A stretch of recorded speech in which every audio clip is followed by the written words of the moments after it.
Ladies and gentlemen, welcome. This is AIPS Zoom conference, Racism and Discrimination in Sport. Yesterday, we talked about racism. Today, most of the time, we will talk about discrimination. Again, we will have 9 panelists all around the world. They are very, very good. So now, today, 9 people are waiting for us. But first of all, let me say hello to our president, Gianni, please. Good afternoon to everybody, or sorry, good morning, good afternoon, and good evening, because we are embracing all the world. After yesterday, we spoke about racism. Today, we spoke also about discrimination. That is a very sensitive issue. If you remember, there was a lot of polemics in the last 10 years regarding the participation of some athletes. I was in Berlin in September 2009, when Caster Semenya won the 800 meters. And she became an example for everybody of discussion. And I must say that I was surprised, as everybody, when she won so easily the 800 meter, because she was coming from nowhere. She was 18. Few weeks before she won the African title of junior. And after she has dominated the 800 meter very easily. She was completely different from the other as power. And after, she was really unlucky because she became a target. A target that was not so nice, because I remember what happened there, that suddenly a journalist, one of our colleagues, he said that he found a photocopy, a paper, a photocopy on a photocopier machine that was left from somebody, we don't know exactly who, in which there was some detail regarding the Semenya that was going to go under test to scrutiny her sex, her gender. And from there has become a big scandal. And also, I must say that we as press, we made some mistake, because we have taken a position that after we have not respect a human being. But in the same time, we have to say that she was so powerful that the other girl was astonished. It was normal. She was also unlucky because she came suddenly. She has not followed the normal way in which a champion come out. No? Every year perform better and after reach the top. And this has put her in a difficult position. After in all these 11 years, many things are changed every time, because she was suspended in 2009. She was suspended for 11 months. After, she was reinstated because they're giving her the possibility to compete.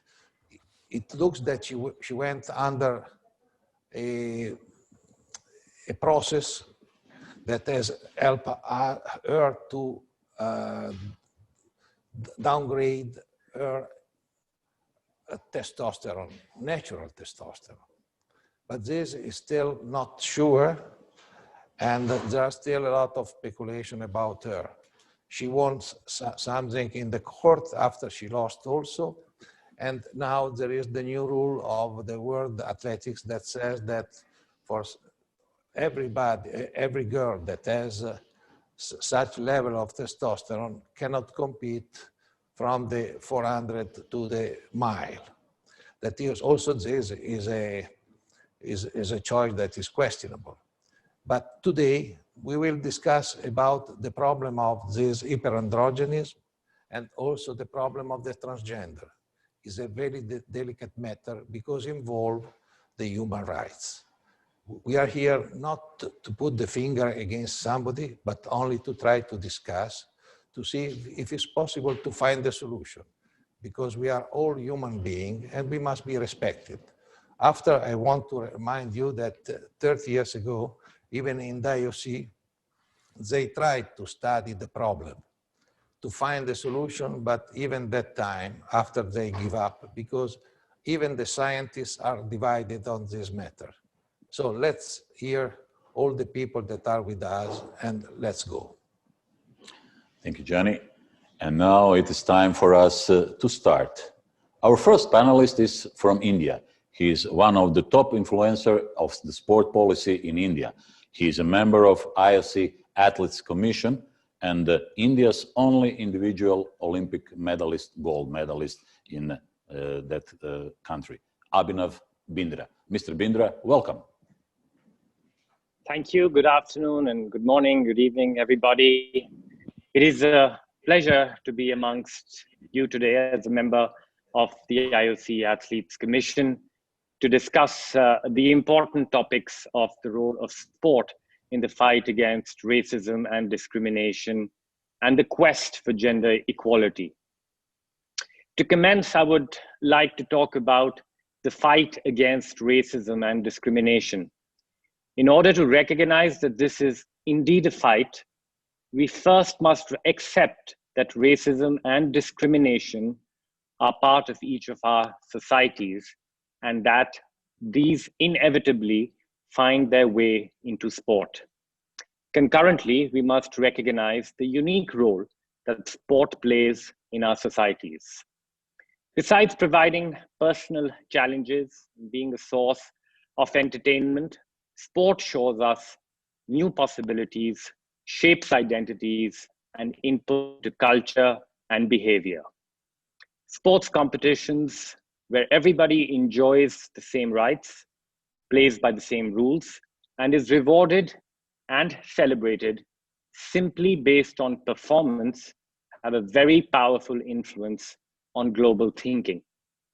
The IOC, recognizing the realities of racism and discrimination, as well as the possibilities presented by sport, condemns racism and any kind of discrimination in the strongest possible terms. The sixth principle of the Olympic Charter and the Athletes' Rights and Responsibilities Declaration explicitly provide for non-discrimination, and the Olympic and sports movement is guided by these principles. The Olympic Games is the only global event bringing together more than 11,000 athletes from all 206 national Olympic committees and the IOC Refugee Olympic Team. All these athletes live peacefully together in the Olympic Village, sharing their meals, their thoughts, and their emotions, and go out and compete in the same venues for the same prizes. This may sound simplistic, but it has much more than mere symbolic value. The Olympic Games remain a one-of-a-kind celebration of the unity of humankind in all our diversity. At the same time, by celebrating the Olympic Games and Olympic movement, we cannot wish away racism and discrimination that are present in our societies. In fact, sport competitions often find themselves on the front lines, expected to confront the social realities and respond to the difficult questions that are asked of sports administrators. In dealing with these, sometimes the expectation can be that sport solves the problems of our societies. This is a difficult and, in my view, unrealistic burden for sport to bear. The Olympic and sports movement has a crucial role to play, of course, but cannot resolve these issues alone. That said, the inability to be the entire solution should not insulate sport from expectations that it will continue to lead on its own values and aggressively protect the principles that it stands for. Sport cannot itself change national and international policies, but by standing for the core values of human dignity and mutual respect, it is both an important catalyst and barometer of change. By protecting its competitions and all participants and aspirants from discrimination and providing fair opportunities and level playing fields at all levels, sport fights this fight. More can be done and more must be done by sport at these levels, be it school and collegiate sport, talent identification, athlete funding, career support. This is the same when it comes to the important topic of promoting gender equality in sport. As the leader of the Olympic movement, the IOC has an important responsibility to take action when it comes to gender equality, a basic human right of profound importance and a fundamental principle of the Olympic Charter. Great progress has been made in promoting gender equality in terms of balancing the total number of athletes participating at the Olympic Games, offering leadership development advocacy and awareness campaigns, and more recently, appointing more women to leadership roles within the administration and governance. The Olympic Games Tokyo 2020 will be the first gender-balanced Olympic Games in history, with 48.8% women's participation. The IOC had already achieved full gender equality at the Youth Olympic Games, Buenos Aires 2018 and Lausanne 2020, both in terms of athletes and events. In Tokyo, for the first time ever, there will be at least one female and one male athlete in every one of the 206 teams and the IOC Refugee Olympic team participating at the Games. Additionally, the IOC has also changed the rules to allow national Olympic committees to nominate a female and a male athlete to jointly bear their flag during the opening ceremony. In Tokyo, there will be double the number of mixed events compared to Rio's 2016. With these initiatives, the IOC is sending another extremely strong message to the world that gender balance is a reality at the Olympic Games. The IOC fully recognizes that gender equality at the Olympic Games is not enough. That is why the IOC invests in bringing more women into sports leadership. A lot of progress has been made off the field of play at the governance level. Today, 37.5% of IOC members are women.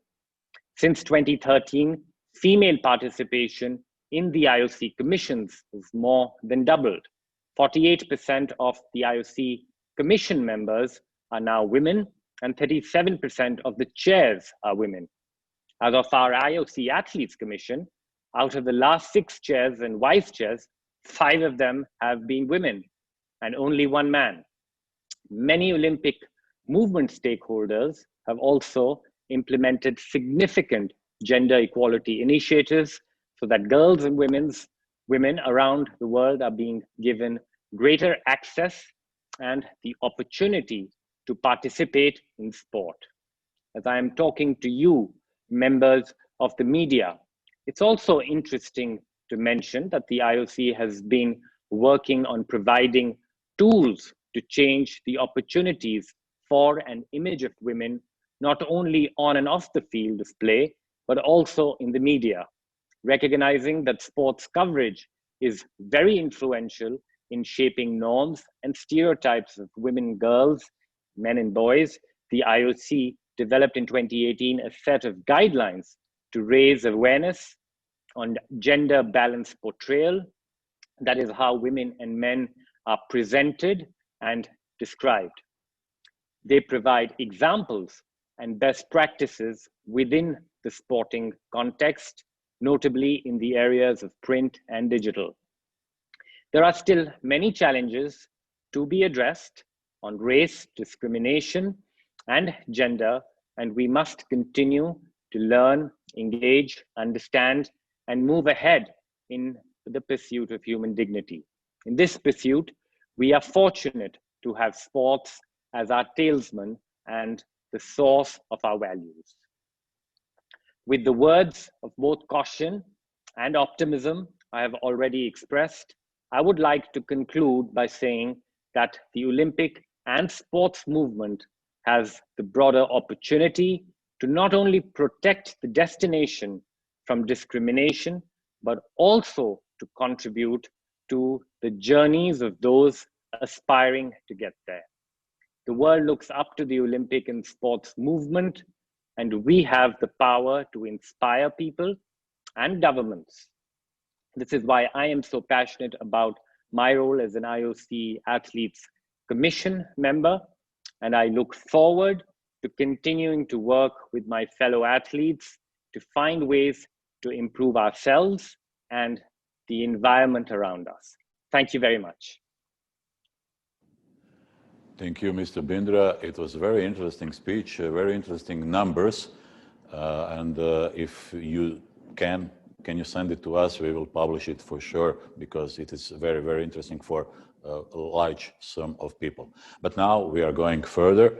Our second panelist, you met him yesterday, and he is from South Africa. He's our colleague, he's journalist, he's sport commentator, he commentates football, but he knows sports. He's a member of our jury, our award, AIPS award jury. He's Mark Gleason. Mark, welcome you again. Thank you very much, and hello to everybody. I'm going to again show you some slides. So if you'll give me just half a second to figure this all out, then we will be underway. I've been asked today to just give you a little bit of perspective here in South Africa about how Caster Semenya, who is going to obviously be the subject of much discussion today, is perceived.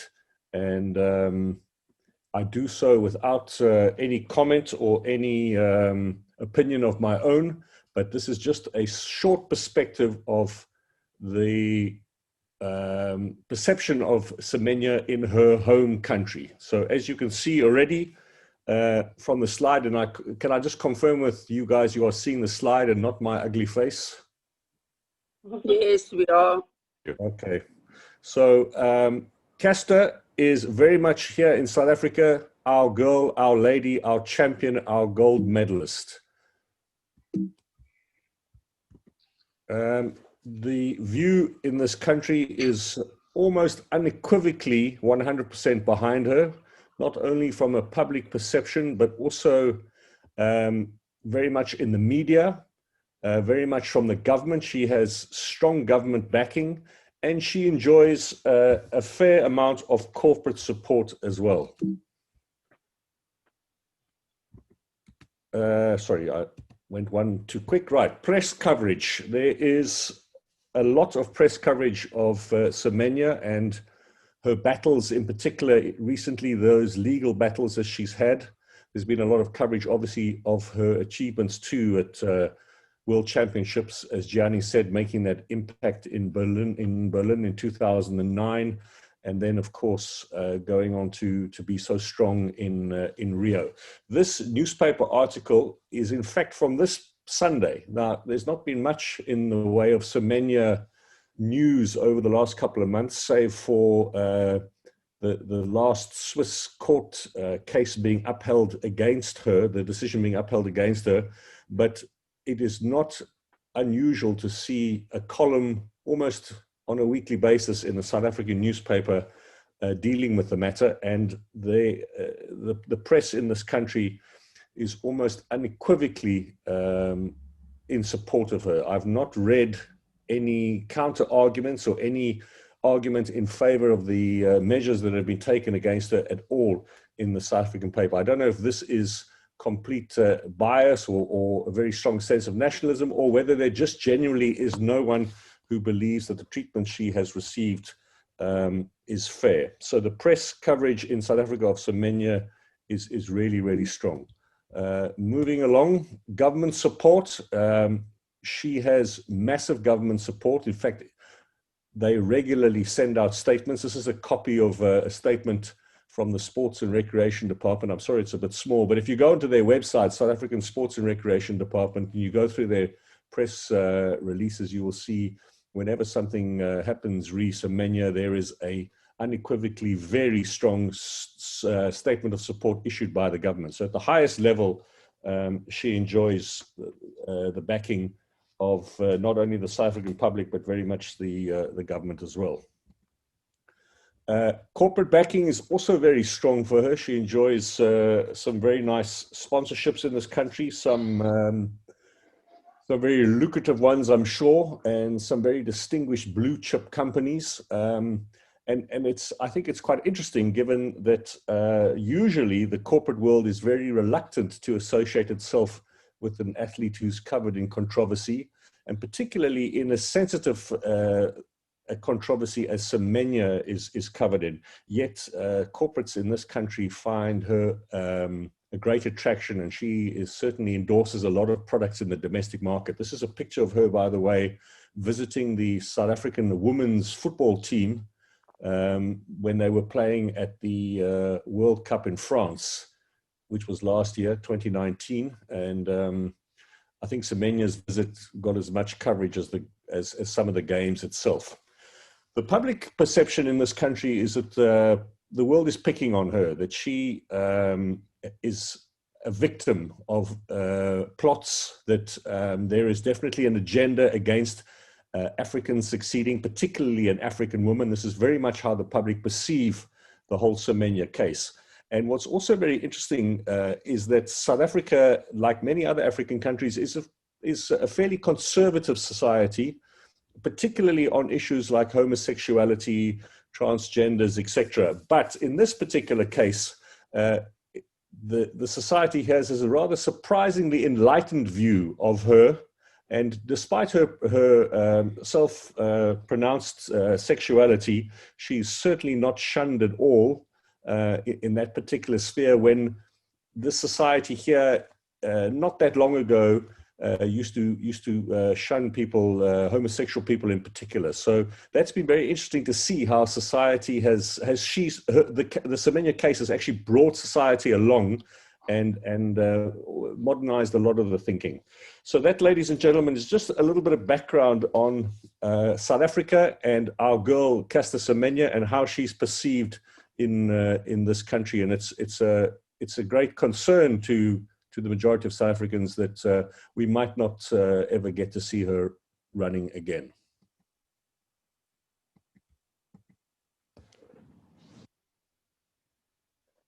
Thank you, Mark. It was informative as usual. Thank you very much for this. And maybe if there will be some questions, I'm sure that you will answer by email. And now we are going to the third panelist. It is Nancy Hogshead-Makar. She is the CEO of Champion Women. Champion Women is an organization leading targeted efforts to advocate for equality in sport. Nancy also won 4 Olympic medals in 1984, 3 gold and 1 silver in swimming. Nancy, welcome. Thank you. Thank you for having me here. So I'm here today talking to you all about international issues in sports, particularly abuse in sport and sexism in sport. Just a real quick background on me. Not only was I an Olympic swimmer, but I'm a civil rights lawyer, and I've been working for the last 30 years on issues dealing with women and sports. So whatever that nexus is between those two. So I've been working on everything from pregnancy and sport, and making sure that girls and women are not forced to have abortions and yet are not prevented from having abortions. That our policy gives women choice on what to do, and making sure that they have insurance to be able to handle whatever their choice is. We deal a lot with the participation, just the right to be able to play. We have a new website out that I encourage people to go to called it's called Title IX, IX, TITLEIX, schools.com. And we show how in the United States, even though we have very strong laws, regulations, and case law, all 3 branches of government working in the same direction that say girls deserve equality, we don't have it by a long shot. We don't have it at 90% of institutions of higher ed.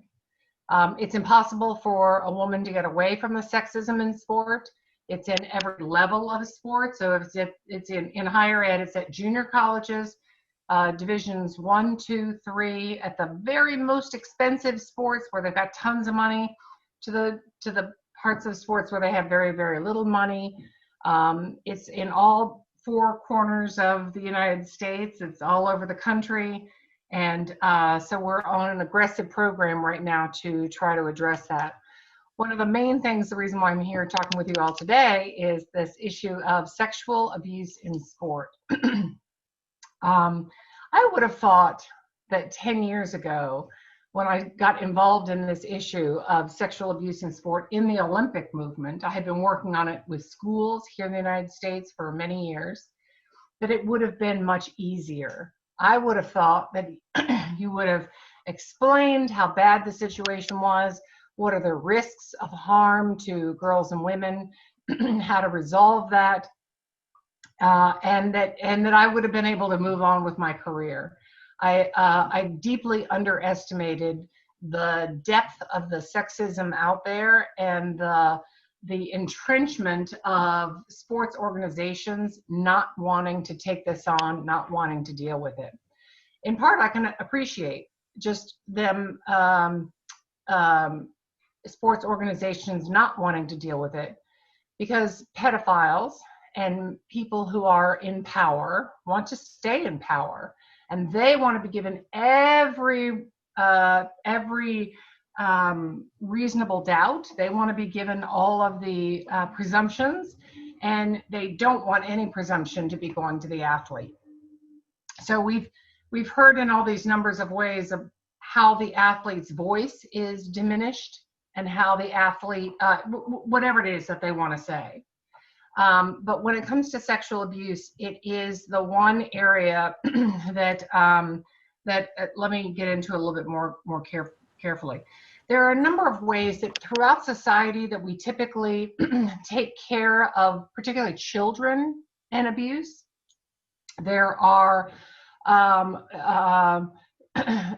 sort of social norms that are in schools and other organizations that just say that, look, you cannot have romantic and sexual relationships between teachers and students, let's say, okay? Those are off limits regardless of age or consent. We have licensing. So I'm a lawyer. I am licensed by the state of Florida and the Florida bar, the Florida bar. And they, if I have sex with a client and I abuse my power, if I have sex with a client, I will lose my license and I will not be able to practice law again. And the same licensing is true for therapists. It's true for hairdressers. It's true for prison guards. It's true for lots and lots of people who are in positions of power. A teacher who abuses a child will lose their ability to teach. They can't teach anymore. So licensing is another way that we protect people. And then we also have institutional rules within that organization. So let's say any other youth-serving organization. So in America, we've got Boys and Girls Clubs, we've got YMCAs, Special Olympics, police athletic leagues. We have all these youth-serving organizations, and they treat children different from adults. Somehow sport got out from under all of those normal protections that we typically have for children. So there is, as you all know, there is no licensing. Anybody can get into coaching, and just getting very, very simple background checks, that's like the lowest level of how do you protect kids, has been really difficult. Getting this idea across that coaches shall not date their athletes has been, I still can't do it. I cannot get the United States Center for Safe Sport, a separate entity akin to WADA or the United States Anti-Doping Agency, a separate entity that is charged with taking complaints, doing the investigation, and kicking people out of sport who don't belong there. But I cannot get them to make the declarative statement to teach people in a way that leaves people with no uncertainty as to coaches' responsibility towards their athletes. So in sport, unlike say schools or any other youth serving organization, a 12 and 14-year-old is a teammate with a 30-year-old. Okay, so I swam many years ago. My teammates were between, my male teammates were between 22 and 25. We were all subject to the same rules. We all had the same training expectations. We all had the same curfew. We all had the same, everybody, like there was no distinction between these are children and these are adults over here. The fact that you have this wide range of peers who are uniquely of very different ages means that if you don't have that strict prohibition against romantic and sexual relationships between athletes and coaches, if you don't have that, then when the let's say 14-year-old sees her 18-year-old teammate marrying or having a relationship with her coach, she thinks that's normal. She thinks, well, there's just, my age is just it's a slight problem here, but that's not the real issue. The real issue is that this is, to borrow a Latin phrase, like there's a difference between malum prohibitum and malum in se. Malum prohibitum is like, yeah, as a stoplight, you gotta do it because you're supposed to. And malum in se is like murder. It's an evil. You don't do it because it is a inherent wrong. And coaches abusing their power over an athlete is malum in se. It is an evil. It infects the entire team. It infects how everybody sees, like, how do I get to play? There are numerous athletes here in the United States that should have 3 letters after their name, O-L-Y, and they don't because they would not sleep with their coach. So we need to recognize just how hard that those that want to abuse athletes, how hard they're willing to push back against efforts to try to mitigate the harms that can happen. Right? Like when you think about it, like who would be against rape? Who would be against child molestation? Well, who wouldn't be in favor of, background checks and, right?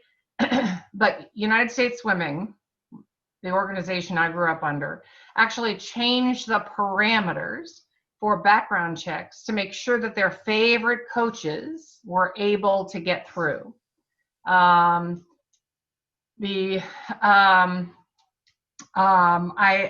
was just given a list of who all was on in the United States. We have an Olympians Association, right? So it's called United States Olympians and Paralympians Association. And here's everybody in Florida, and if you know somebody else who needs to be on the list, let us know. And on that list was my coach. My coach did not molest me, but my coach molested my teammates. And my coach is on the banned list since 2013. What was unique about my coach, Mitch Ivey, is that he didn't try to hide it. Mitch Ivey was out in the open. Here's my girlfriend. Well, she's 15 or she's 16, but they roomed together. They came to and from practices together. So there's very little doubt as to whether or not he's a molester. He actually didn't challenge when they confronted him and took away his ability to coach, to put him on the banned list there. And yet still he comes up on a list for USOPA. So there's all these holes, like why am I, as an outside advocate, being the one that's supposed to go and sort of plug all these holes, if you will, to make sure that athletes that are safe in sport and that we remove abusers from sport. It's a lot harder than you would think it is. Most people think like, oh, Nancy, you just can we go to the conclusion? please, Yes, if it's possible. Thank you. yes. Yeah.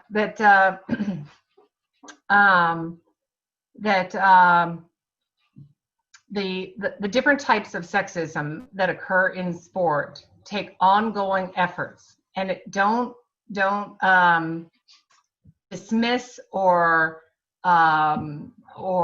think that solving the issue is going to be easy. It takes sustained efforts over time in order to protect people from abuse in sport, protect athletes in particular. Thank you very much.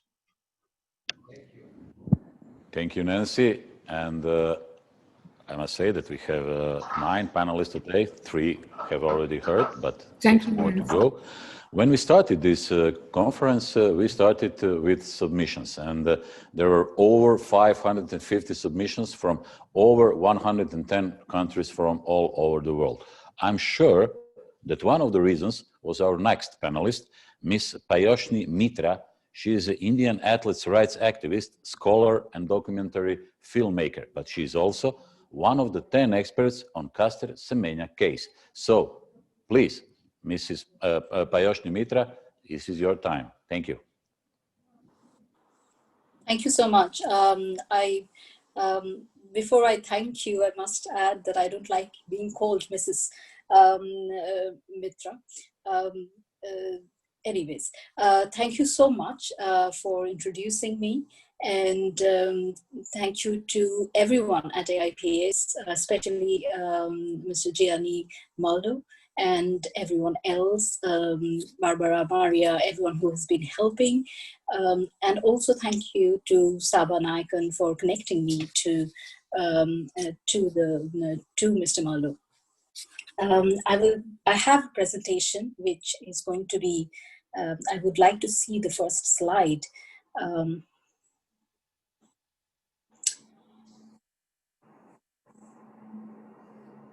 So I'm talking about leaving out leveling off the playing field as a site of injustice. My previous speaker, Ms. Nancy Hochschild-Maker, was talking about abuses and how we do need to do away with all kinds of abuses in sport. Now, what do we do when we have institutionalized discrimination taking place?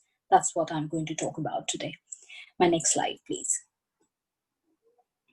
So the idea of level playing field, Mr. Marlowe asked me to talk about Ms. Semenya's case. I was an expert who testified at Ms. Semenya's case. I was also involved in Ms. Chand's case and testified in Ms. Duti Chand's case at the Court of Arbitration for Sport. So this is really close to me. This is what I have been doing last 10, 11 years. Now, the idea of level playing field keeps coming back to me all the time. And I would start by quoting some of the people who represent, who have been in Medical Commission of the IOC and the IAAF, now called World Athletics. Also, someone who has been part of Ethics Commission of the IAAF. So here you have Heidi Youngfist and Myron Janelle, the first 2 photographs. And they said in a paper, we need to stress that though some may provide competitive advantage, fundamentally it is no different than the advantage other athletes have because of their genetically endowed height or fast or slow twitch muscle ratio, or the misfortune of having a genetic disorder such as Marfan syndrome. And this is people from the Medical Commission saying this some years back. Thomas Murray, who has been part of IAAF's Ethics Commission, said a fair sport competition does not require that athletes be equal in every imaginable respect. We are not. There are countries where resources are really very few. And we have all these athletes competing in the Olympics or at the highest level, at the same level. We are not questioning other forms of advantages that athletes have. And even medically, as these Medical Commission members have pointed out, level playing field is illusory. Next slide, please. I would quote Professor Raini Youngvist once again, and in Duthi Chand's case, he said the history of gender verification tests or sex testing, which are now called hyperandrogenism regulations or the DSD regulations by the IAAF, is a history of ignorance. So the history of regulating women's bodies, mainly from the global south, on the basis of what they have been doing was something that is inadequate science. And Professor Raini Youngvist accepted this, saying this is a history of ignorance. They always came up with one kind of regulations and then realized that it wasn't good enough and came up with something else. So they're always changing their regulations. It has been a history of ignorance. Several errors found in the current IAAF study that backs the DSG regulations, which is impacting athletes like Caster Semenya. And I want to add here that we keep talking about Caster Semenya, but there are several other athletes, and not everyone is getting to the podium. They are not being talked about, but they are being impacted by these regulations, and we must not forget that. We are watching Caster win, and we are thinking, well, is it fair or not? But there are other athletes for whom it's so unfair to be impacted by these regulations, including Caster, of course. The study does not prove causation, that the IAAF study, which is backing DSD regulations, it does not say that certain level of naturally occurring testosterone in a woman athlete with DSD will give a certain level of advantage. So it's not saying causation, it's talking about correlation. There are many such arguments that can be made, but I don't have the time for it today. I'll go to my next slide. So one of the things I want to talk about the CAS decision, which is talked about internationally, CAS in a majority decision upheld the regulations in 2019, and Swiss Federal Tribunal, SFT, upheld the CAS decision in 2020. Now it was a majority decision, 2:1. So the panel was of 3 judges.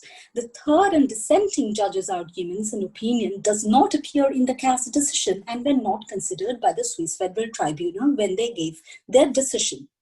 And here you have images, and I thought, why not use images of the medical commission people, the images of the judges who were in the panel, because what we always see is images of Caster Semenya. Why not also slightly scrutinize these people and see how they look?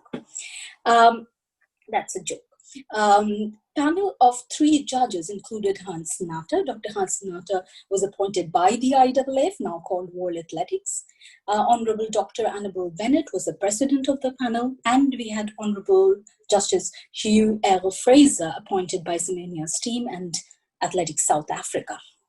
Now, I don't want to tell you who was the judge whose decision went against the majority decision here, but I'll leave it to you. And I would also point that it's so unfair that his or her voice was silenced. And that is something that we need to think of. This decision was a majority decision. One of the judges dissented. Do we know what he or she was saying? We don't. Next slide, please. So between 2011, when the hyperandrogenism regulations was implemented, and 2014, when we challenged, when Duthi Chand challenged the hyperandrogenism regulations, what was going on in the background, and we all remained ignorant about it. We were not aware of what was going on. In World Championships in Daegu in 2011, blood samples were taken from all athletes. This also led to a witch hunt of women athletes with high testosterone. IAAF scientists published a paper about investigating and conducting invasive and irreversible surgeries on 4 young women athletes from rural, I'm quoting, rural or mountainous regions of developing countries. This came in 2013. 4 young women were operated on because they wanted to compete in sports and they had high level of testosterone. So it was not because they had a health risk, but because the federation wanted to level the playing field that these women had to undergo surgery. Now, athletes began to disappear from the circuit unnoticed. Now, what was going on? Next slide, please. Rethinking the notion of confidentiality. So we didn't know. Some athletes disappeared. But these are all confidential and supposed to be confidential, right? But I would ask you, and I know I'm referring to all media persons from across the world, that to rethink this idea of confidentiality. Does it protect athletes or does it protect the federations? Example, Dutee Chand's case and Annette Negesa's case. In Dutee Chand's case, Dr. Arun Mendiratta of Athletics Federation of India's Medical Commission conducted secret tests on Ms. Chand, which had no papers and had no mention until we discussed it in the court case. Next slide, please. So IAAF's duty of care, and I'm questioning this. If you look at the story of Annette Negesa, she was one of those athletes who was disappeared. She was doing very well in 2011.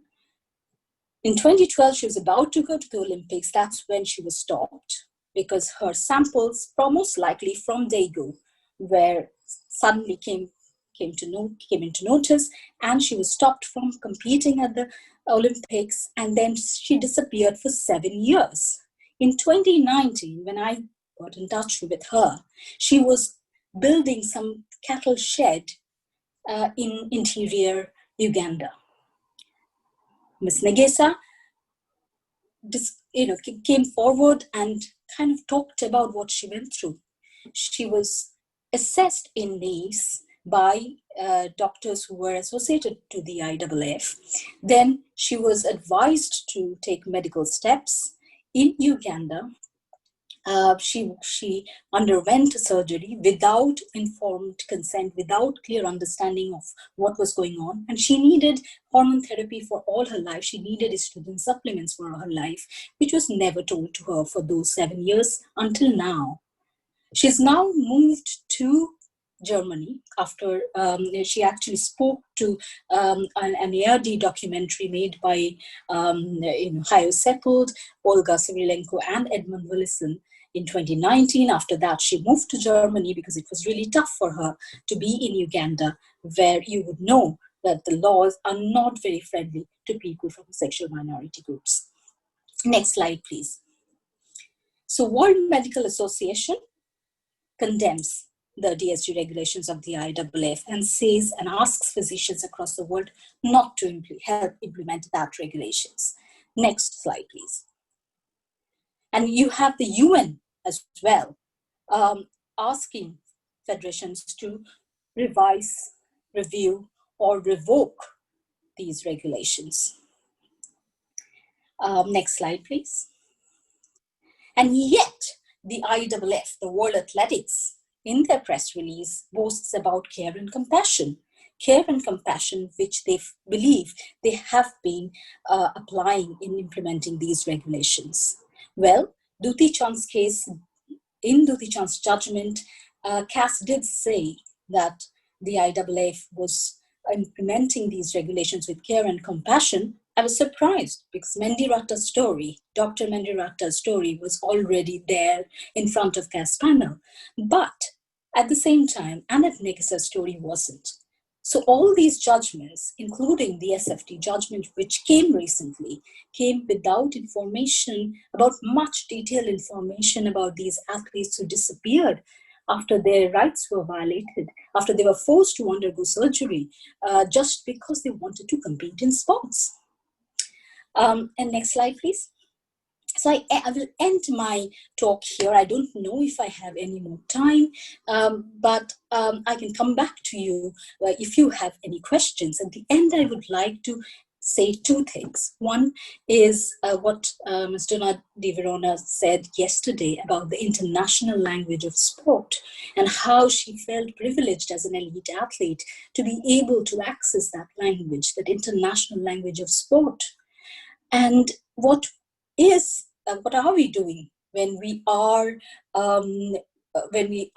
sort of, taking away the right to compete and right to participate from these athletes? We are taking away the very right to share this international language of sport.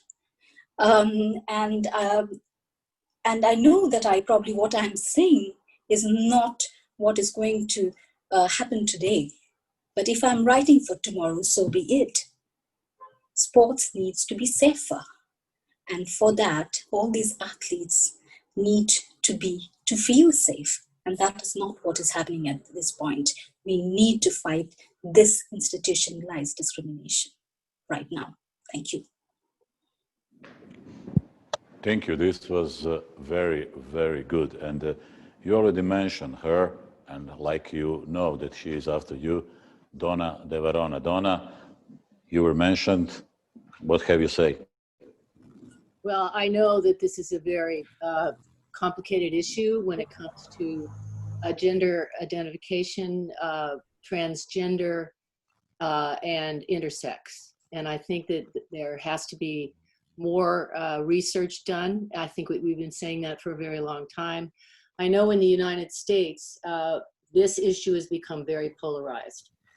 Nancy Hogshead mentioned Title IX of the Equal Education Amendments Act, which both of us have very much worked very hard on, which was passed in 1972, basically because we couldn't get the Equal Rights Amendments passed in the United States. So the leadership on both sides of the aisle decided that in order to elevate women in our culture, we could do this by focusing on education. So the law was basically passed in the beginning as an opportunity to get women in an equal opportunity respect into our educational institutions. And now we do well. We have elevated our culture. We have women in business, in sports, and in law. There used to be a quota. At first, that law was passed and it did not include sports. And at the last minute, in an attempt to undermine the law, sports was included on the legislation, and it opened the door for women to compete on an elite level. And of course, I know the US women are the envy of the world because we've had these opportunities when we're developing at a very high level.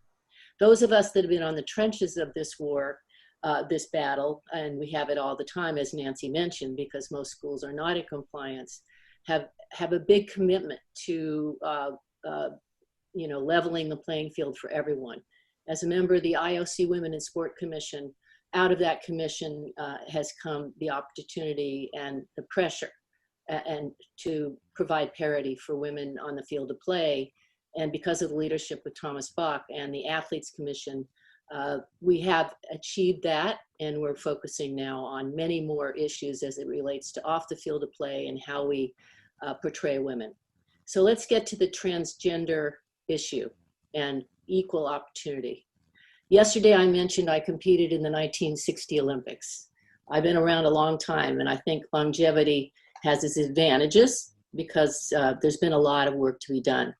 In those Olympics, it was true that there were certain countries that would enter men in with the women's category because there was no testing. And it was unfair. It was unfair.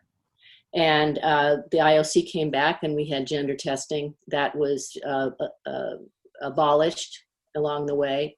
And there's been an incredible campaign to, as our previous speaker spoke, to address the issue of intersex and transgender. What we're finding out in this country is there's a war on the grassroots level because there is a legislation being introduced called the Equality Act, and it really pertains to the workplace. No discrimination in the workplace for anyone that just decides to identify without hormone treatment with the other gender, for transgender to not be discriminated against. But the battle now is on the grassroots level, and as our previous speaker mentioned, there are safety issues and there are real issues of how you do accommodate, especially a young boy who basically says, I want to compete in the women's category because I woke up this morning and I think I want to identify as a female. And there have been safety issues where these young boys have been competing against young girls in events like volleyball, and it is a safety issue. So it is very complicated. And what a group of us are doing are trying to find the middle ground. In this country, everything's polarized. Everything's polarized on every level. And the Department of Education just recently came out with, under the Title IX regulations, with a mandate that schools that do let transgender athletes compete in the women's category will be penalized and have their federal funds taken away. A group of us women athletes, Olympians, do not think this is fair because we fought for years to get equal opportunity for women, and we still don't have it in this protected category.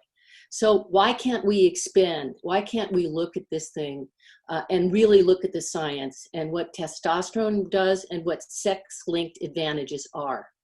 And what the IOC is leaning towards is that the basis of competition for a transgender male to compete in women's sports is only based on testosterone. But there are sex-linked advantages, no matter what you do to lower your testosterone, that has an impact on the women's category. So could we think of a third category? Could we think of handicapping? Could we look at when a young person decides to trans? Before puberty, there's no problem. After puberty, there are sex-linked advantages because of muscle mass and everything else. And yes, there is an argument that says, well, you know, perhaps Michael Phelps has a larger wingspan than his other competition, so that gives him an advantage. But sex is binary. Scientists say sex is binary. So if this is not true, as our previous speaker talked about, we need more scientists at the table. And I would like to have heard the dissenting opinion of Cass, because I think we all need the information. All of us that have experienced the Olympics want everyone to have that opportunity. But I think we have to go slow and not too fast, and especially not demonize somebody like Castor, whose greatest experience has been on the field of play. We need to open up our minds and take it slow and be as progressive as we possibly can and find the solutions. So thank you. Thank you, Donna. Very good. Now we will stay in the United States, this time again with Olympic champion, double Olympic champion in athletics on 400 meters hurdles. You know him. He is Edwin Moses. Welcome. All right. Good morning, everyone. And good morning to my colleagues, Nancy and Donna. We've worked together for quite a long time, for 20, 30 years, as Nancy has brought out. I want to take a little bit of a turn and just talk about the role of athletes in the world of sport. And athletes, a lot of people don't know, and I talk about it all the time, that athletes, active athletes, have been at the forefront of nearly every major issue in Olympic sports. Going back to 1981, with the issue of amateurism, I attended a meeting with Juan Antonio Samaranch and Adrian Paulin and Olin Casso, and at that meeting in Lausanne, the rules for amateurism were changed forever, which has been a very positive for not only the federations and the IOC, but the athletes are able to earn a living and become professionals. In 1988, 89, after the Ben Johnson scandal in Korea, athletes in the United States in the sport of track and field that were against doping in sport and saw what the future could be, we decided collectively, starting with a blank piece of paper, to design, implement, get finance, and actually write from the very beginning the first out-of-competition drug testing program, which was then adopted by the United States Olympic Committee. And Donna and Nancy were involved in the writing of the United States, especially Donna, United States Amateur Sports Act, which was an act that actually gave the American athletes 20% voting on all the different committees, which was a big change, which is why we've had so much progress in the United States today. Nancy and Donna have been involved in the fight against sexual discrimination against women, and it's mostly been aimed and really concerning women. But I contend that there's a couple of cases here in the United States where there's been quite a bit of abuse from men, but that is still a subject matter that's not spoken about too much. the athletes have been involved in Rule 50. There's been a lot of athletes around the world who have contested Rule 50, which goes all the way back, the right to protest, which really goes back to John Carlos and Tommy Smith. And during the times that they existed in 1968, they were discriminated against, not because of their politics, but mainly because of their race and because of the subject matter, and because the Black Power movement was going on, and they really stood up for the right thing. And it's taken, what, 52, 53 years for them to get the credit that they have due. And then there is the Russian investigation that has been going on for years. And this is probably where I think athletes, I figured that after 44 years in amateur sports, that athletes were discriminated against the most. For me, most of the discrimination that I've experienced has been more political, around tough political issues versus racial. I've had episodes of racial discrimination that really didn't affect what I was doing, because I was working in the political field, and it really didn't matter to me whether I was liked by anyone, but more so that I was respected. Athlete representation has come a long way. I can remember the days before the 1984 Olympic Games when there was no women's marathon, where there was no events over 1,500 meters. The 3,000 meters was first competed in Los Angeles, in the Los Angeles Games. There was no women's 400-meter hurdles. And the sport of track and field is all the better and much more prominent and much more exciting, because there were people that were willing to fight for the rights for women to compete in these events.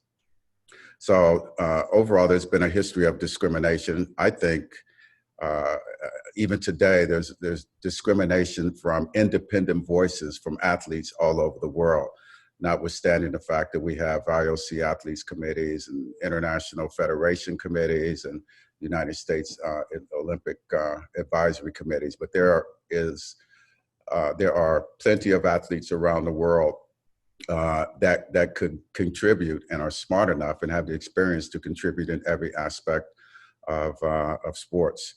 I think the area where I think there could be more independence, and it's a subject that's very dear to me, and that is with drug testing. And my contention is that when it comes to the composition of water and the governance issues that concern water and the inherent conflicts of interest from having people who run multiple federations or IOC members. There's just many, many different areas in which there's conflicts. My contention is that there are enough experts, ex-athletes, medical advisors, ethics experts around the world that could absolutely be a part of a completely independent and transparent WADA. And I think that's one of the areas in which there still needs to be some work. I've been talking about that for quite a few years because of my tenure as the chairman of USADA, whereas we vet heavily every individual who's on USADA. There are no conflicts of interest. You can't be a part of a federation.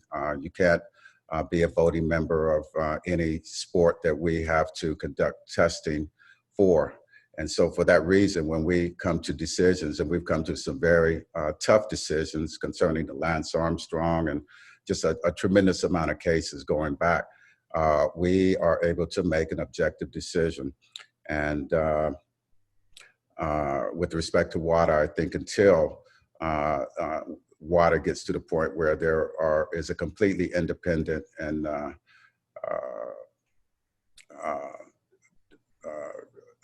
when there's a group of members who comprise a lot of the committees that are independent and have no conflicts, there's always going to be a problem.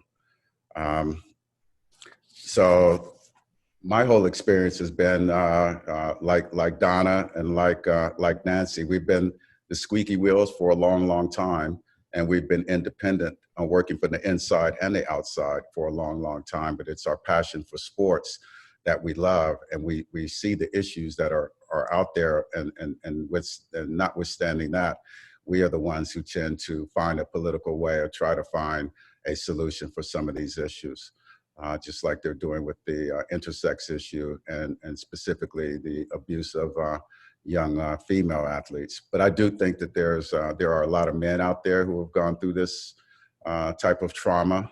There was one big case in track and field where a coach had been abusing other men for like 30 or 40 years, right under everyone's eyes.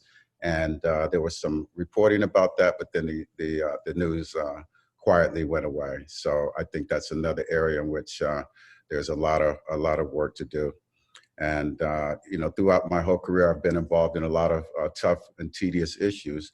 But one of the positive and good aspects of what I've done is really being a part of the Laureus World Sports Awards and using sport as a tool to fight discrimination, to fight HIV, to fight discrimination in India with kids at work, child slaves, sexual abuse, gangs, and just about any kind of scenario you can think of. So overall, I had a great time being a fighter for the right thing, but I think there's still quite a bit of work to do. Thank you.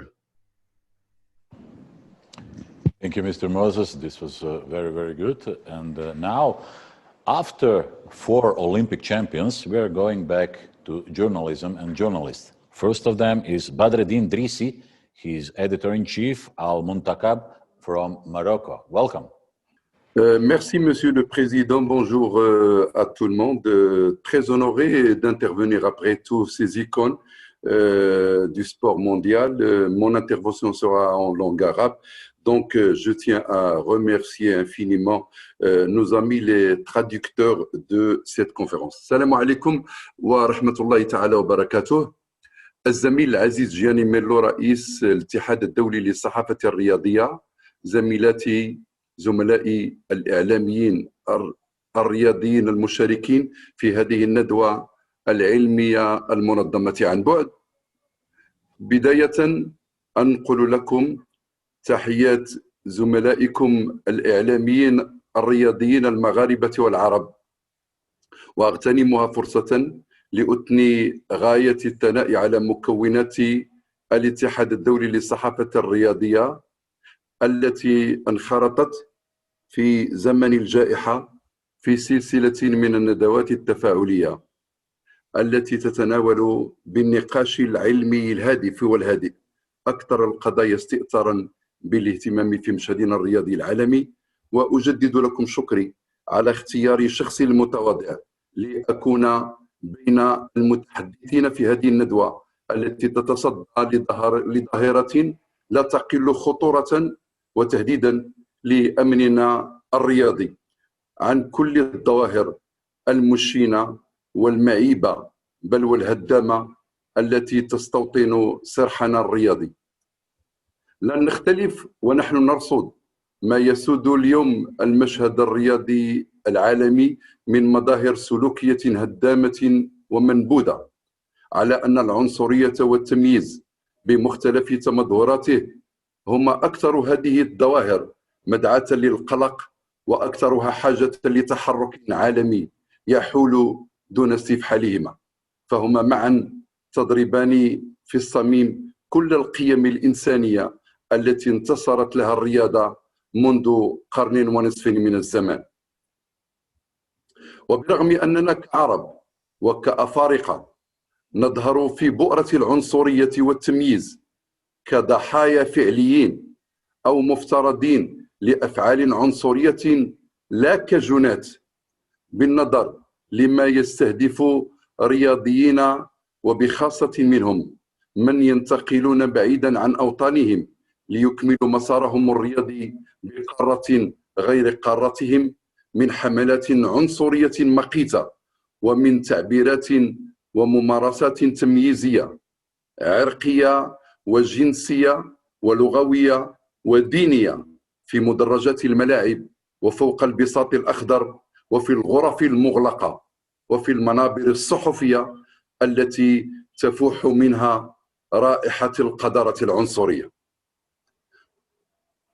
وبرغم أن ظاهر الأشياء يقول بأن مشهدنا الرياضي المغربي وحتى الإفريقي لا يشكو من ظاهرة العنصرية والتمييز بذات الحدة والوطأة التي تسود المشهد الرياضي الأوروبي على سبيل المثال لا الحصر، إلا أنه عند الاستقراء العميق للتدبير الرياضي وللخطاب الإعلامي وللغة المناصرة السائدة في المدرجات سنقف على مجموعة من التجاوزات السلوكية واللفظية التي لها طبيعة عنصرية وتمييزية إن لم يتم التحسيس بخطورتها وإن لم يتم السيطرة عليها بتحذيرات قانونية، فإنها ستضعنا أمام نمط جديد من العنصرية قد يختلف عن النمط السائد اليوم، ولكنها في النهاية عنصرية في المبنى والمضمون. إننا نعطي بتكريسنا لقيم التعايش والانفتاح والقبول بالآخر الانطباع على أننا لسنا عنصريين لا بالفعل ولا بالقول ولا بالتعبير، وعلى أن مشهدنا الرياضي يخلو تماما من خطابات التمييز والكراهية والتطرف، إلا أننا في حقيقة الأمر نصدر من خلال ملاعبنا الرياضية من خلال الخطابات الإعلامية الكثير من التعبيرات التي تصنف في العادة على أنها عنصرية وتمييزية، بخاصة عندما يتعلق الأمر بإعلاء قيمة الانتماء للوطن أو للنادي الرياضي. عندما نسمح للجماهير بأن تردد أوصافا قدحية للتقليل من شأن المنافسين ولتحطيم معنوياتهم، وعندما لا ننتفض وصافرة الاستهجان ننطلق من مدرجات ملاعبنا والنشيد الوطني للفريق المنافس يعزف، وعندما نقول بأن رياضيين يقتحمون الأدغال والأحراش لكسر شوكة المنافسين، فكأننا نعطي الانطباع على أنهم ذاهبون لمواجهة وحوش ضارية وليس لمقارعة لاعبين بشرا من لحم ودم.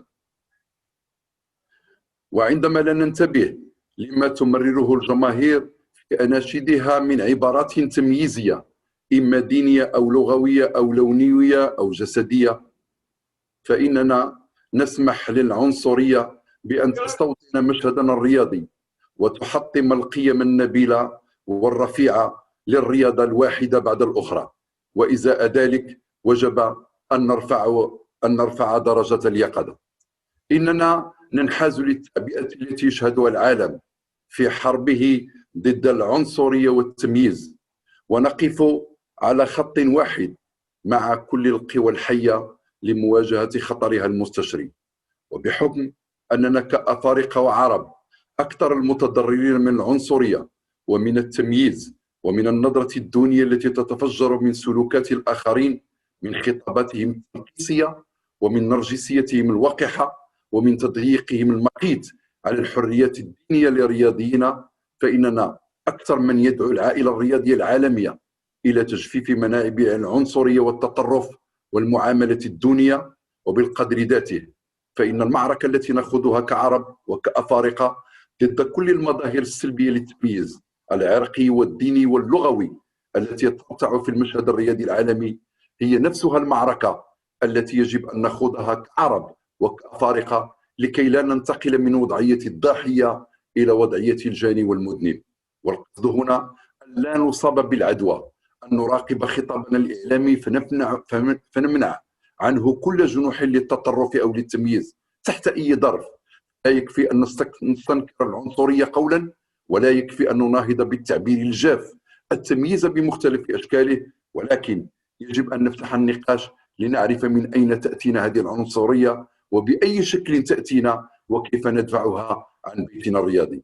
إن الإعلام الرياضي بوصفه مخاطبا لقاعدة كبيرة من الجماهير عبر الكثير من وسائل الاتصال يستطيع أن يلعب دور الرقابة والتوعية والتحسيس ويساهم في نبذ العنف والعنصرية والكراهية، وكلها معاول هدامة للقيم الإنسانية الجميلة للرياضة، قيم الاندماج والانفتاح والقبول بالآخر. وبالطبع فإن هذه الوظيفة التأسيسية للإعلام الرياضي في عالمنا العربي وفي قارتنا الإفريقية يجب أن تواكبها وظيفة تمتيع الخطاب الإعلامي الرياضي بالحصانة التي تحول بينه وبين التعبيرات والتوصيفات العنصرية والتمييزية التي تشجع على التطرف والكراهية ورفض الآخر. وكما أننا بادرنا في حربنا القوية على العنف في الملاعب وعلى الغش وعلى التعاطي المنشطات إلى إقرار قوانين زجرية، فإن الحاجة للاستباقية ولدرء المخاطر تفرض على حكومتنا أن تبادر إلى جعل المنظومة القانونية للرياضة تعاقب كل فعل له طبيعة عنصرية بالتصريح أو بالتلميح، وأن تجرم كل حركة هدفها التمييز بكل أشكاله وإشاعة خطاب الكراهية، بل وأن تنتبه حكوماتنا إلى ما يوجد في المشهد الرياضي العربي والإفريقي من مظاهر التمييز غير المعلن والدال عليه الوضع الكارثي لرياضة المرأة ورياضة ذوي الاحتياجات الخاصة، فكلاهما يأتي بعد مسافة كبيرة من الرياضة الذكورية ومن أنواع التمييز والتبخيس السائدة عندنا، والتي لا يقبل بها عقل راجح أن المرأة تجد عندنا صعوبة كبيرة في الوصول إلى مراكز القرار الرياضي إن على المستوى الوطني أو على المستوى القاري. وهذه التفاوتات هي من أصل تمييز مقيت وتنقيص للقدرات والمهارات لا يمكن القبول بها إطلاقا. إن معركة مناهضة العنصرية في الرياضة هي معركتنا جميعا، معركة تستدعي أن نقول بلسان واحد مهما اختلفت اللغات والعقائد ودرجات الشكوى، لا للعنصرية، لا للتمييز بمختلف أجناسه، لا لخطاب الكراهية، لا لكل ما يريد ضرب القيم الجميلة لرياضتنا، وأن نقول نعم للتسامح والتعايش والإبداع الإنساني ولقبول الآخر، وأن نشجع على التربية التي تناهض العنصرية والتطرف والغش.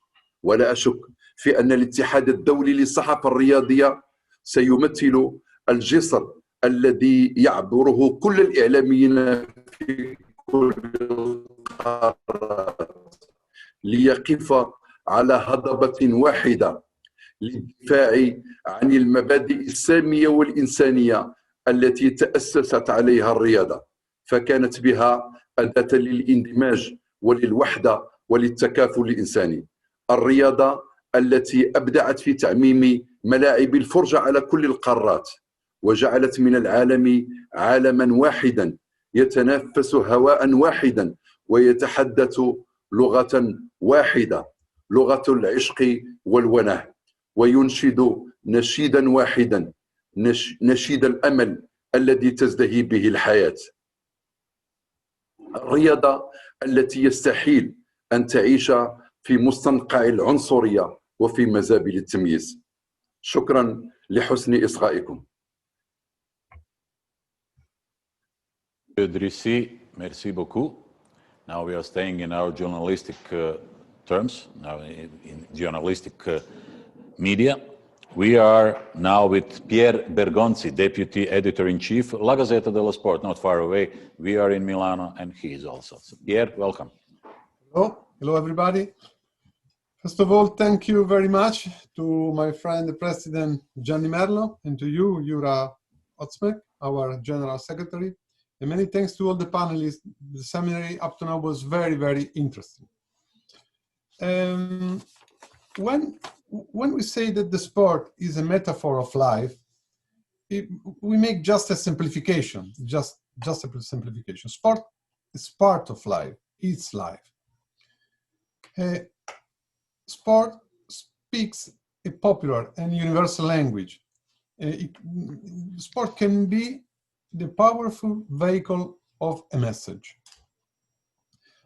Sport can be a great square, an agora, of every issue, even the most controversial ones, such racism and discrimination. At La Gazzetta dello Sport, my newspaper since 1985, we have always made a banner of commitment. My first director, Candido Cannavò, fought often personally to change the common mentality for cultural and social growth. And so did the director who succeeded him, the editor who succeeded him. The same goes for Sport Week, our weekly magazine, which I've been managing since the June of last year. As soon as I arrived at Sport Week, I decided to dedicate a dossier and a cover to the case of Caster Semenya and to all the others who live in the land of transition, abandoned by all. Of course, there are sports rights, there are regulations, but the person, in my opinion, in our opinion, comes first, and appeal must be collected, listening to, and is it possible help. The case of Semenya was often divided the world of sports and divided our redaction, our editorial offices. We ourselves have hosted two different opinions on our magazine. That of those who are still on Caster's side and ask for new rules to admit athletes with intersex variation to competition, and that one who puts before all the rights of sports and the atavic need to put the athlete on the same level. The case is so extreme that he has not yet found a politically correct solution up to now, a politically correct solution for everyone. But talking about it is necessary. And in these 2 days, they are necessary to our conscience. It moves conscience and makes us grow. Semenya is right when he applauds the United Nations report asking to review the competition eligibility regulation and say, for too long the people who control the sport have looked to other way, ignoring our rights. But we want to ensure them. We will not keep quiet. We will not disappear. The same goes for racism and a big and blessed campaign that even sports has carried on after the case of George Floyd.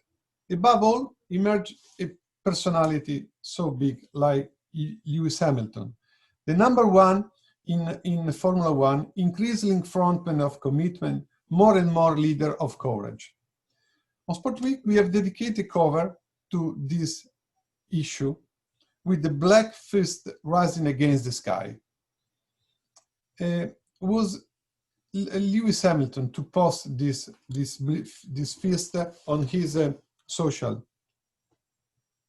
And this black fist recall has Tommy Smith and John Carlos on the 2000 podium at the 68 Olympics game in Mexico. 52 years after, the issue of racism and discrimination against blacks remains, unfortunately, open. We also notice in the football stadium, in our soccer stadium, where boo continued to be a bad habit.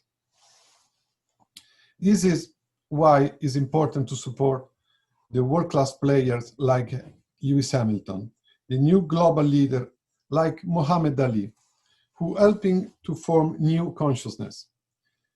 As Norman Mailer said, Ali was the very spirit of the 20th century. Maybe Lewis Hamilton is candidate to become the very spirit of the 21st century.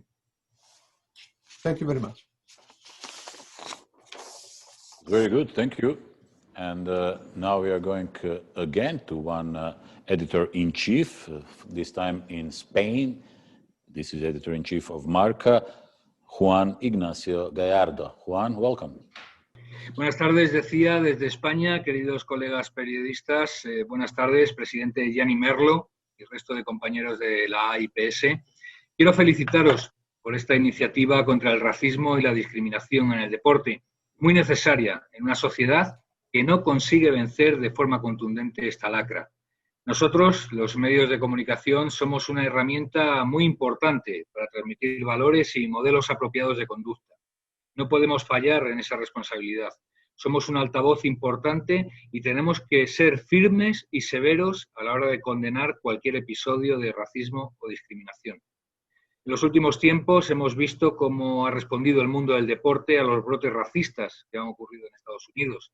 El deporte ha mostrado su absoluto rechazo de forma contundente y pacífica. Y la prensa deportiva ha estado a la altura, sirviendo de altavoz a todas las protestas por los deportistas. Sin duda que esta es la manera correcta de actuar, pero debemos entender que no solo hay que levantar la bandera contra el racismo en las grandes crisis, también hay que estar vigilantes para denunciar los pequeños actos discriminatorios que se producen cada día. Es importante esto, día a día, de forma incansable. Por supuesto, creo que tenemos que ayudar a combatir este problema, pero pienso que la primera batalla se tiene que dar en la familia y en los colegios. Para esta batalla hay que usar en cada casa, en cada aula, un arma muy eficaz, la educación. Hay que inculcar en los niños la obligatoriedad de ejercer el respeto y la convivencia. Los actos racistas o discriminatorios son un delito contra la dignidad del ser humano. A los niños les suele gustar el deporte y suelen ver programas, periódicos, webs deportivas. Ahí es donde nosotros, los periodistas y también los deportistas, podemos acompañar en esta labor de educación. Pero también creo que es muy importante pasar de las palabras a la acción. Jornadas como esta, por ejemplo, tienen que servir de cimiento para construir una estrategia. Hay que implementar medidas inmediatas. Propongo algunas ideas. Obligación de que los organizadores de competiciones deportivas tengan expresamente un departamento contra el racismo, con un presupuesto propio. Aumentar las multas y sanciones para los culpables de actos racistas o discriminatorios. Las multas irían destinadas a la Oficina contra el Racismo. Obligar a las federaciones y organizadores deportivas a diseñar planes y acciones concretas contra el racismo, que se lleven a cabo en las categorías inferiores, con los niños. Exigir a los deportistas un compromiso efectivo en lanzar mensajes contra el racismo. Pedir a los gobiernos que subvencionen campañas contra el racismo en la prensa deportiva, que tiene mucha influencia sobre los jóvenes. Agilizar los procesos sancionadores, que por ejemplo en España tardan mucho porque hay mucha burocracia. Concienciar al público que asiste a espectáculos deportivos para que no se callen y no miren hacia otro lado cuando escuchan gritos racistas. Hay que evitar que los racistas aprovechen la multitud para sentirse seguros e impunes. Esta tarea requiere de cierta valentía, pero tenemos que ser todos valientes, firmes y valientes. En España, afortunadamente, no tenemos grandes episodios racistas. Cuando se han producido, desde Marca los hemos denunciado con dureza, como por ejemplo este año, en el que el futbolista Iñaki Williams recibió cánticos humillantes desde la grada. No fue un episodio especialmente grave, no fue todo el estadio, pero decidí que había que actuar con seriedad. Si no hubiésemos dado esta gran cobertura, esta portada que estáis viendo, probablemente el caso no hubiera trascendido. Esta portada de Marca provocó que toda España se sumara a la denuncia antirracista. Os animo a actuar del mismo modo. Es muy gratificante liderar una buena causa. El hecho de que no haya grandes crisis de xenofobia y de discriminación en España no significa que no existan pequeños episodios racistas que pasan más inadvertidos, pero que mantienen vivo el problema. Esa batalla es importante, la lucha contra el microrracismo cotidiano. Ahora que todo el planeta está peleando contra un enemigo invisible llamado COVID-19, comparto con vosotros una reflexión que le escuché a un miembro de FARE, que decía que el virus del racismo lleva muchísimo más tiempo que el coronavirus instalado en la sociedad. Este virus de la discriminación también es muy dañino para el ser humano y ataca directamente a la dignidad de las personas. Al contrario que el COVID, este virus es muy visible. Peleemos con la misma fuerza contra él. Si somos valientes y decididos, si pasamos de las palabras a la acción pacífica pero contundente, entre todos ganaremos esta batalla. Muchas gracias y buenas tardes. Gracias. Thank you very much. It was very good. Now, we had 9 panelists. Gianni, do you think it was good? Yes, I think that today it will be very hot now. Because first of all, I want to thank our colleague Badreddin, Pierre Bergonzi, and Ignacio Gallardo, because they show what the newspaper is taking care about racism and also the gender problem. The big problem for a journalist is to have the full idea of what is happening in the world of, in the Greek word of the so-called transgender or situation that hyperandrogenism. Because we are not scientists and we are trying to have from the scientists some opinion, the real opinion. Unfortunately, as I told before, the scientists are not sure again what is the right answer. Exactly as it's similar to COVID, you know, you can speak with many different scientists and they have different opinion on this. The matter of for the Semenya case, we took only Semenya because it was the most discussed problem around the world. And I'm very glad what I've seen from the Mark report, that she is very good in South Africa and she has a very good life. This is the most important thing from my point of view, because she's living there and she is fine in her environment. The problem of sport is a different thing, because I can tell to Dr. Mitra that after she wants to answer to this for sure, because she is a fighter, and but we are fighter too, that I remind you that it's not a problem if you know sport. You have to study also sport. When we saw Semenya the first time, we have seen that she has a skill that she can reach also the point, on my point of view, with a good trainer, to go under 150 in the 800 meters. What it means is that she will be always from 5 to 6 seconds better than the other. And this will kill also the competition in some way. Because she has a different engine. Even in the motor cars, you cannot make a Ferrari with a normal tourist race, because it's normal that it will win. So we have to find, with discussing very properly, respecting the human rights, a solution for this. Because it's not so easy, even with the transgender, it's not so easy to find immediately a solution. When Donna said that we must take steps time by time, is only because we don't want, first of all, to go against the civil right of anybody. First, to make sport is a right. When you are in the school has to provide you the facility to improve your body. But when you go to a competition, usually you have to follow some rules for the competition, because it's a kind of club. So we have to begin to discuss, to have a new idea really about sport and how to allow these people to compete in the right way. Because I give you an example that perhaps can make you furious. But there is the doubt that in one of the last arrival in the 800 meters, the first 3 girls had an engine better than the other. So it means that all the other girls has no chance even to make their living. So there are a lot of problems together that we have to look at. And also to avoid the so-called scout of special person to put on the stage to make money. I think that, as I told you, I met Semenya once. I invited her to a dinner. We were together for 1 hour with her coach, and it was a wonderful experience.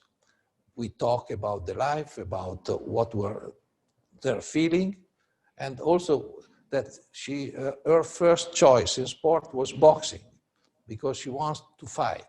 And she has shown us that he's a fighter also in the life. And we respect this. And we have a full respect of her. But we must have also the same respect for all the others. Because the only one that has beaten her in London, sorry to say, she was after caught for doping, because she has enhanced her engine to beat the girl. So the problem is the level of the engine that must be decided. So sorry if I have made the long intervention, but as expert of athletics, I wanted to tell my opinion. Thank you, We Gianni. can give the floor to Mitra now. Because Yes, thank you, Gianni. Of course, Dr. Mitra, it's now your turn. And also I know that you want to ask Donna something, so please have it now. I just have comments to make. First of all, I appreciate the fact that both Jenny and Donna, both of them appreciated Castor. But I'm also tired and exhausted about the fact that Castor gets this appreciation after receiving a lot of scrutiny and after receiving a lot of humiliation. One, constantly being being sort of called a trans person, and there is nothing wrong in being a trans person, but Castor does not identify as transgender. So let's keep this separate. We are talking about high testosterone, we are talking about DST, yes. So one is that, and I also want to point out that the fact that you're appreciating Castor, or the fact that you're saying, okay, this is a problem, that you're accepting that this is the problem, that's what needs to resolve. The fact that you are apologizing, maybe some of them do, for what has happened in the past, or to certain athletes like Castor who underwent severe scrutiny, is not good enough as long as you don't take progressive action. And I don't see that happening at this point. And I say this to the federations, and I say this to the larger sport family present here.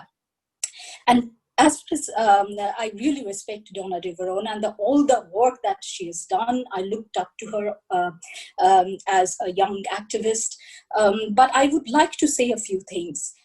Say that, trans inclusion again is separate from DSD athletes issue, and I work with DSD athletes. I was not talking about trans inclusion, but when someone says that young boys can wake up one day and want to compete as a girl, that is not only oversimplification, but that is misinformation, spreading misinformation. That's not what a transgender woman is about.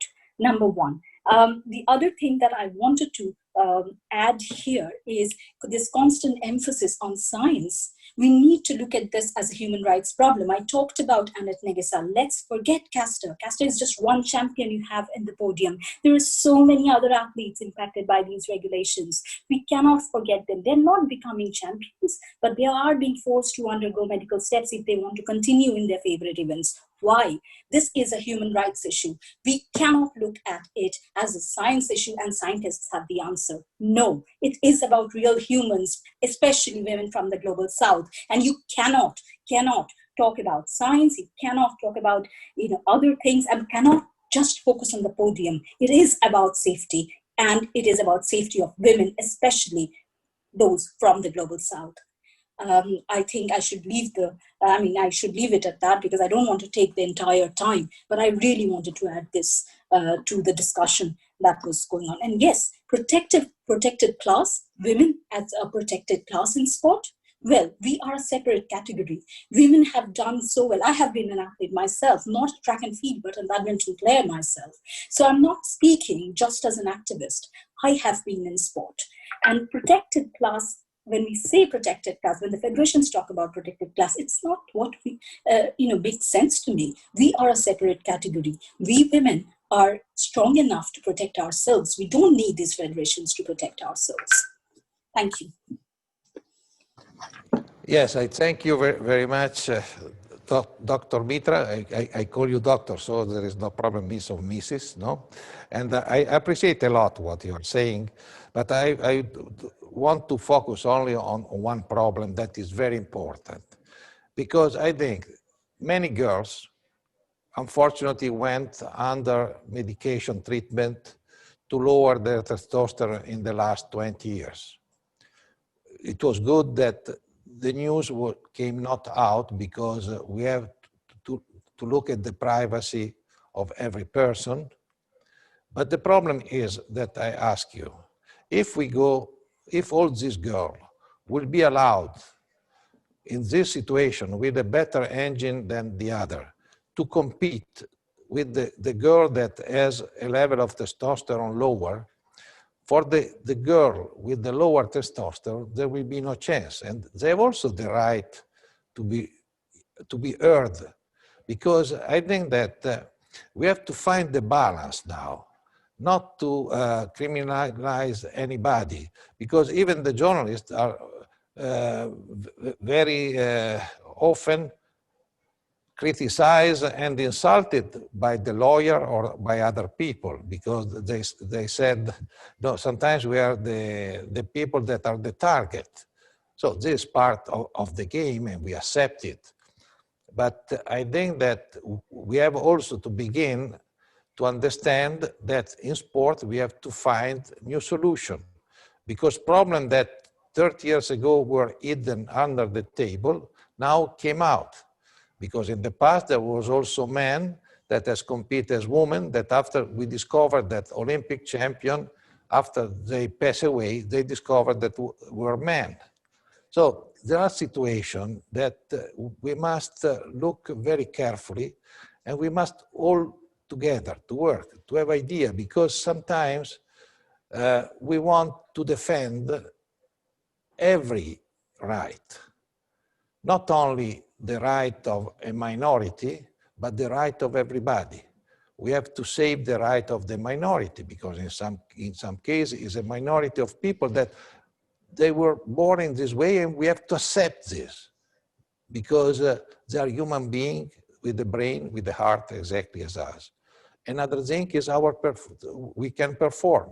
So we have to try a solution. We have to listen to the scientists, but we have to listen also to our heart. Because if now we give to this person that has a better skill through a better higher level of testosterone, we cut off 85, 90% of the other to have the possibility to reach the top. So I think that we have to find the balance also in this. And now I give the word to Donna. I want to clarify some misinformation that you repeated that you thought I said.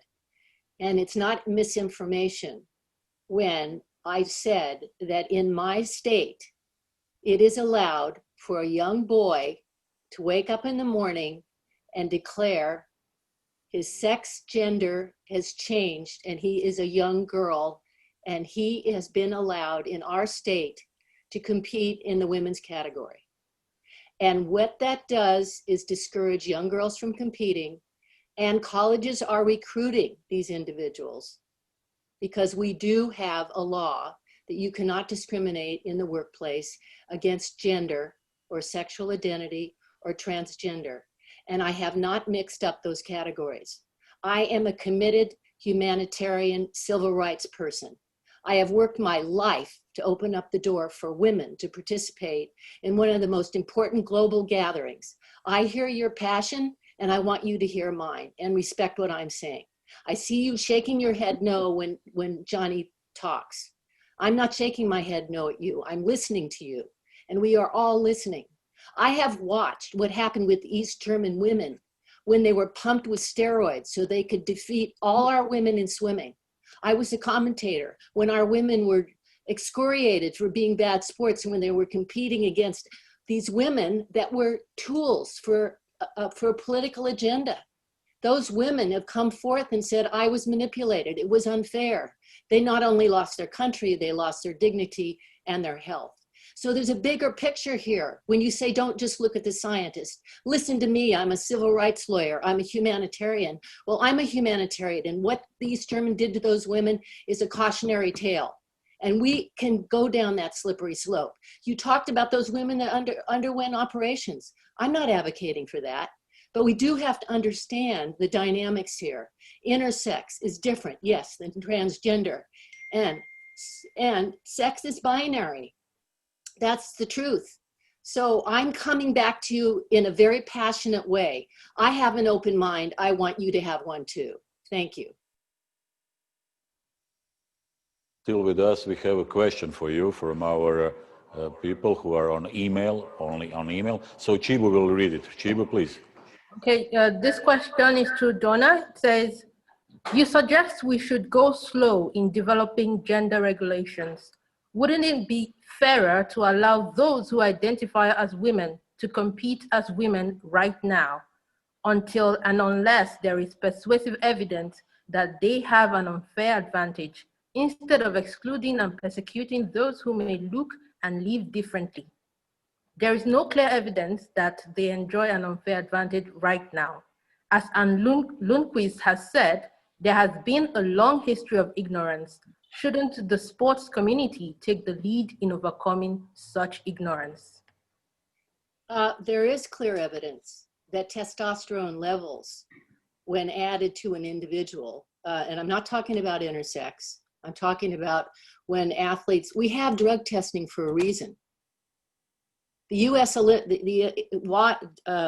Edwin Moses and I worked very hard on setting up WADA and USADA because of what we saw playing out on the field of play with women that were used as a tool for state propaganda.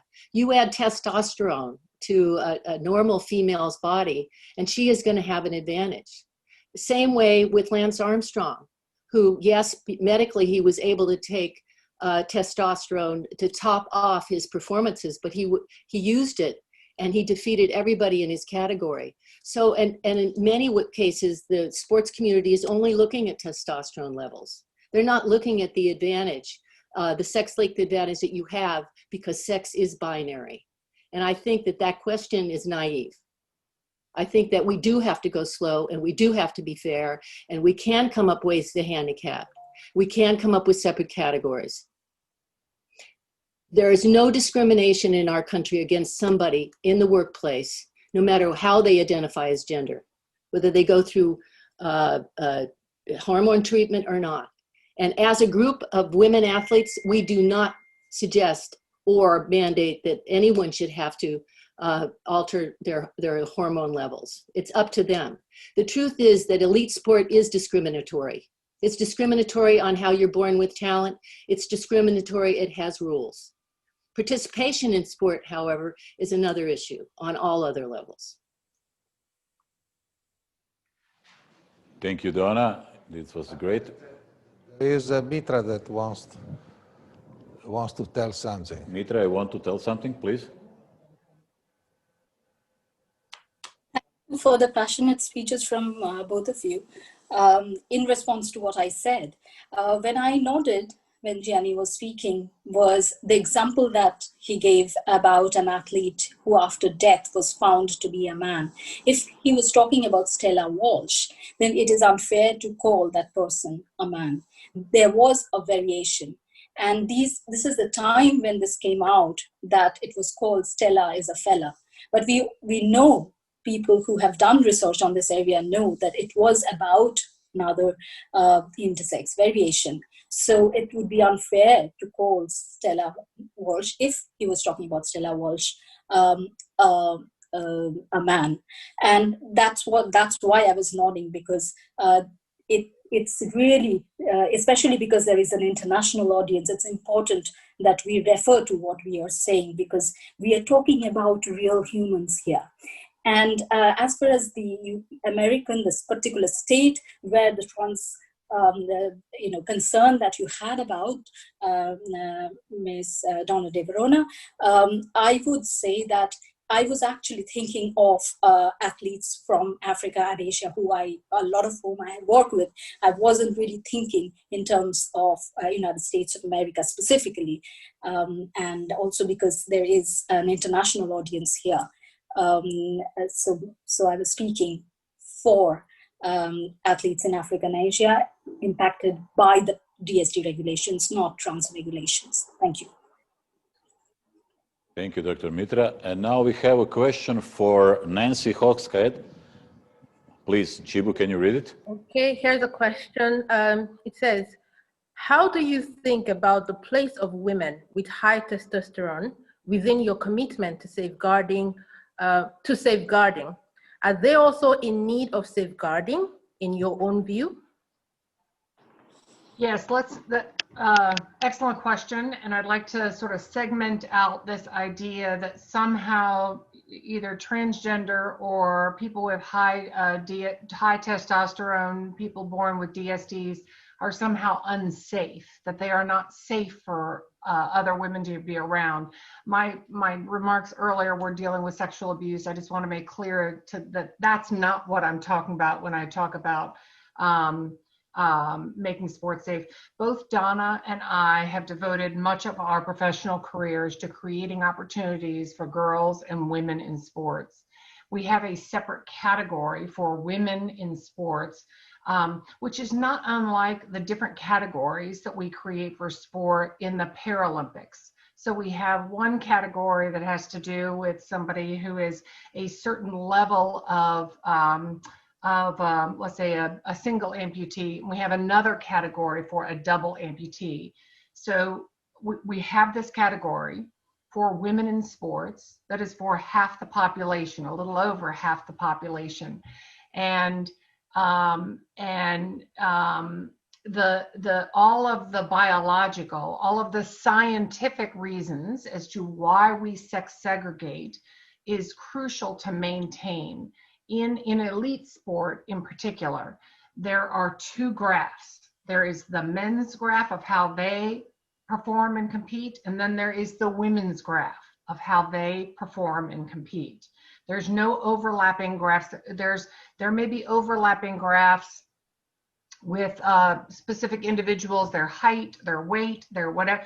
But when it comes to elite sports, that you've got hundreds, if not thousands, of boys and men who will beat the very best women athletes. If you think that having the category women athletes that represent 50% of the population is important for young girls to be able to see women be able to win and be able to aspire to be able to compete at the highest levels, then there's some markers around that category. Just anybody cannot come in. It's not a matter of identification.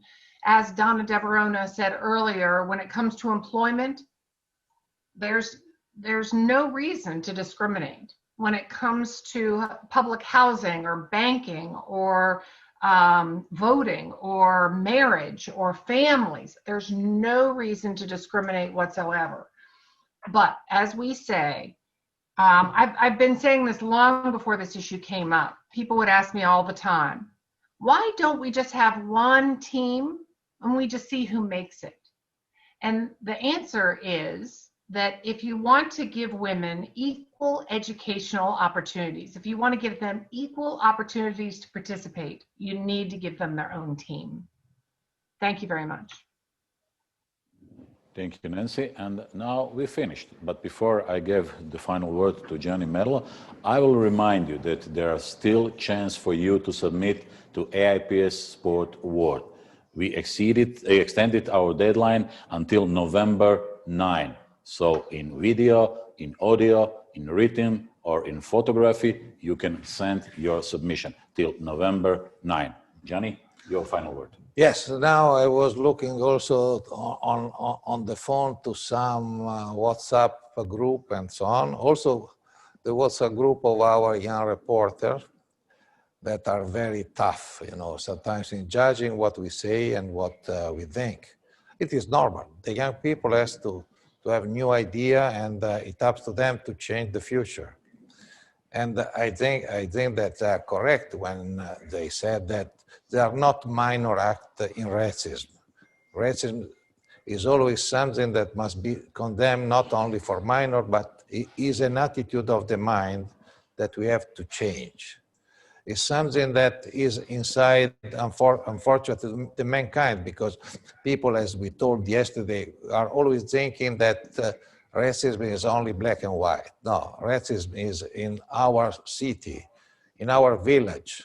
When I was young, it was even difficult sometimes to go in the close village to my town because they were looking at you as a stranger and you could move so easily in that village. Now it's changed completely.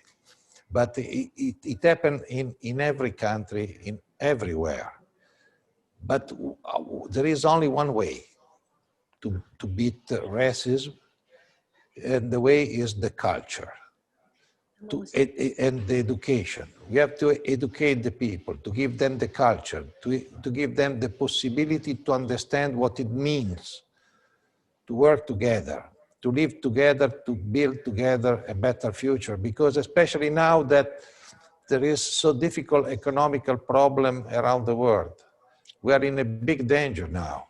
Racism is also growing because there is anger for the economic situation.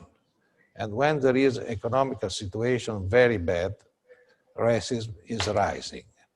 The so-called organized group of suprematists are trying to have a benefit of this. And we must be against this also. We have to try with sport to educate the people in a better way.